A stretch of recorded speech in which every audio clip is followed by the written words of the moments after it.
So now the human side, here's the right brain analysis of the human side. This is not us.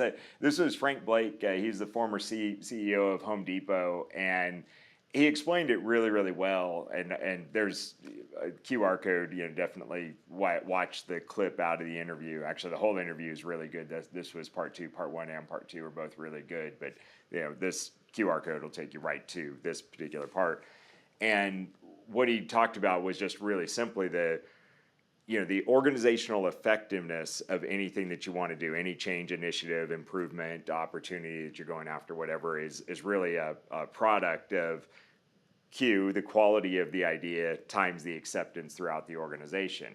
And he said, it was always a big reminder to his leadership team, because Home Depot had like 80,000 employees or something at the time when he was there.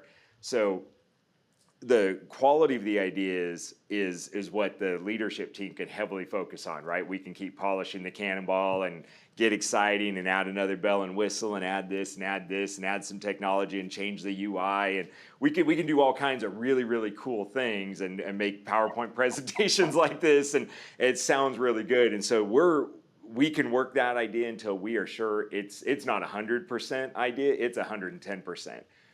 But when it goes out to the organization, that's the multiplier that is usually the differentiator. It's rarely the quality of the idea going in. It's how well that's accepted by the people as it goes out. And so he gave some examples of some changes that they wanted to make, I think, to their cash manage, or either how their cashiers worked and things like that. And yeah, if the idea is too complicated and it only gets accepted by and adopted by 20% of the people, great, awesome that you had a 95% idea. But you're better off with a 70% idea that gets adopted by 80% of the people. So I thought the formula was pretty simple. Just, I don't know, I'm a right brain person or left brain person. So yeah, I can't even say it. I'm a left brain logical type of person. So this made sense to me on the human side. And my guess is there's all kinds of psychology behind this, Sue, on how, and you geek out on how to get people higher on the A. So well, just like you say all the time, right? This is about winning the hearts and minds of the people. Again, the quality of the idea can be a 70%er, but if you have not spent the time to communicate effectively and to get feedback and continuous feedback from people, they're just not going to like it. And if they don't like it, it's going to go nowhere. So you have to win the hearts of people, you have to win the minds of people, and it takes good leadership to be able to do that. So yeah, all about the hearts and minds.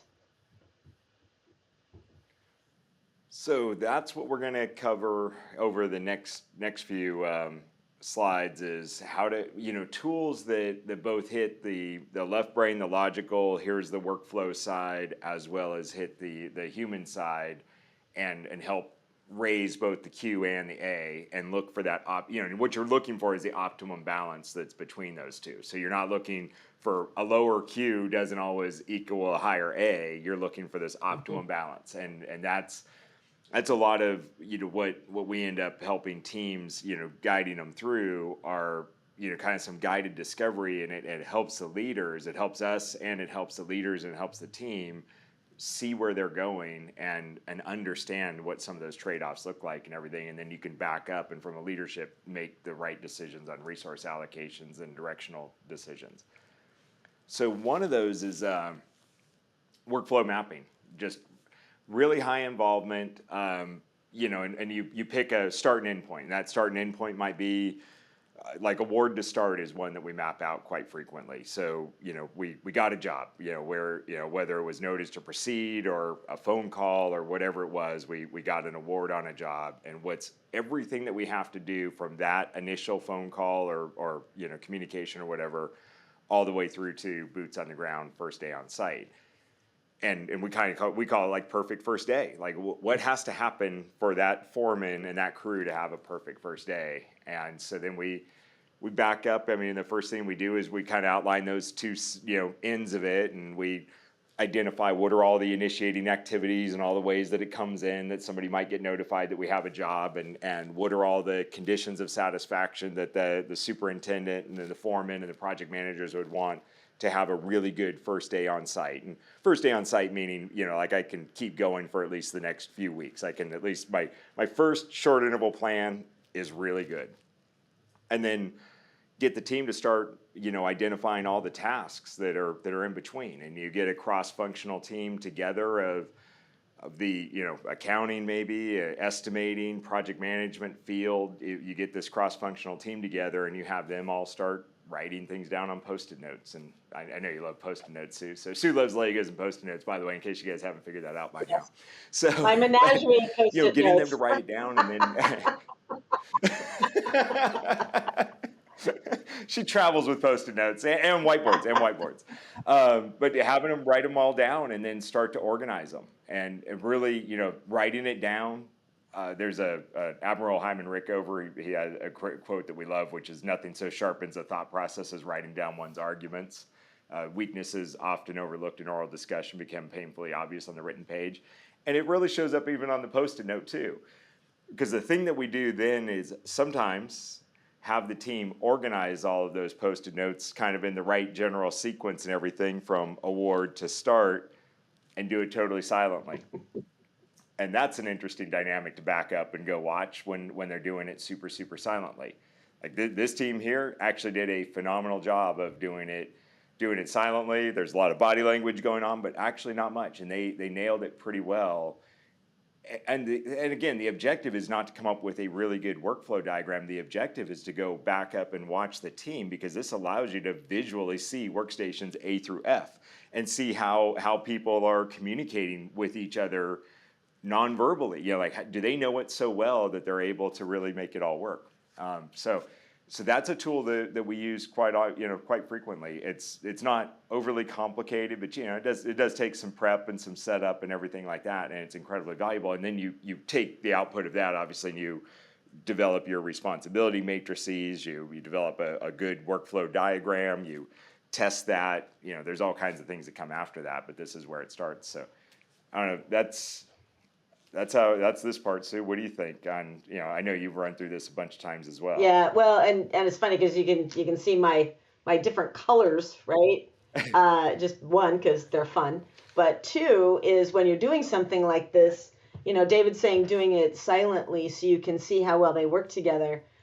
When you have the opportunity where, like in this particular slide, there's 7 people there. If you happen to have 7 different colors of Post-it notes, you can see as they kind of go to work putting this workflow map together, that as they start to combine some of those things, you can see how many colors are in the same spot. So you can see how well aligned their thoughts already were going in, because, hey, this step, we had 5 people say we had to do this step. Other times you may have just one color. So it really does help to see their alignment of thought before they went in, and kind of how often they've maybe worked together on something like this. So it's good to see the outliers and those things that maybe everybody's thinking. And I think it's important to say that this has more to do with checking the A portion of the team than the Q. So we've seen plenty of times where you skip this step and you develop the workflow diagram and it's there, and there's always in almost every organization, there's a person that is really good at that, maps it all out, it's there, it looks really good. You could go through this entire process, which, for that award to start might take months with the team working through it and getting them to develop it on their own and everything. And then when you look at the finished product, it's really, really close to what that person had drawn 6 years ago. And they're going, well, that was a waste. And you're like, yeah, but we haven't had the process working consistently for 6 years, right? So that's where this is usually more about raising the A. It also, there's a few other things that it does. Is what once you're in there and you start, get past the silent part. I mean, this is all like kind of in the first half hour or so of the exercise after you've worked through it. But then you're starting to have people kind of walk through it, start to finish, and you're seeing how well different people can articulate what's really happening, and they're challenging each other with questions, and they're talking about problems that they regularly have.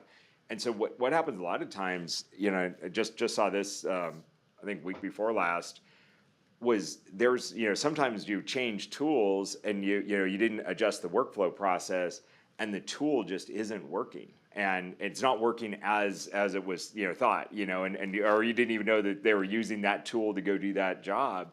And if you don't dive into those types of details as a leader, that's really damaging to the company as well. It's nice to say, oh, I hope everybody just figures it out, but that's just not the case. Yeah, exactly. So anyways, that's workflow mapping.